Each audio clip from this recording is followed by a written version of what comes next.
Russia Ukraine ചർച്ചകളിൽ തീരുമാനങ്ങൾ ഉണ്ടാകുമോ എന്ന് പ്രഖ്യാപനവുമായി അമേരിക്കൻ പ്രസിഡന്റ് ഡൊണാൾഡ് ട്രംപ് ഇപ്പോൾ നിലവിൽ വരികയാണ്.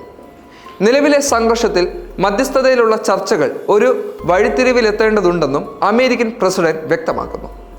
നിലവിലെ സംഘർഷം സംബന്ധിച്ചുകൊണ്ട് റഷ്യയുമായും യുക്രൈനുമായും അമേരിക്കയുടെ മധ്യസ്ഥതയിൽ നടക്കുന്ന ചർച്ചകളുടെ വേഗതയിൽ പ്രസിഡന്റ് ട്രംപ് അതൃപ്തി പ്രകടമാക്കി എന്നും പ്രമുഖ മാധ്യമങ്ങൾ റിപ്പോർട്ട് ചെയ്തിട്ടുണ്ട്. സംഘർഷം അവസാനിപ്പിക്കണമെന്ന റഷ്യയുടെ ആവശ്യങ്ങൾ നിലവിൽ അസ്വീകാര്യമാണെന്നും അമേരിക്ക ഇപ്പോൾ കരുതുന്നുവെന്ന് അമേരിക്കൻ വൈസ് പ്രസിഡന്റായ JD വാൻസ് വ്യക്തമാക്കുന്നുണ്ട്. സംഘർഷം അവസാനിപ്പിക്കുന്നതിന് വേണ്ടി റഷ്യക്കാർ ചില നിബന്ധനകളും ചില ഇളവുകളും ആവശ്യപ്പെടുന്നതായി അദ്ദേഹം ചൂണ്ടിക്കാണിക്കുകയും ചെയ്തു. എന്നാൽ അതേസമയം യുക്രൈൻ സംഘർഷത്തിൽ മതിയായ പുരോഗതി ഉണ്ടായില്ലെങ്കിൽ ചർച്ചകളിൽ മധ്യസ്ഥത വഹിക്കാൻ ശ്രമിക്കുന്നതിൽ നിന്നും അമേരിക്ക പിന്മാറേണ്ടി വരുമെന്നും പ്രസിഡന്റ് ഉൾപ്പെടെയുള്ള നിലവിലെ ട്രംപ് ഭരണകൂടത്തിലെ മുതിർന്ന വ്യക്തികൾ പ്രസ്താവിക്കുകയും ചെയ്തു.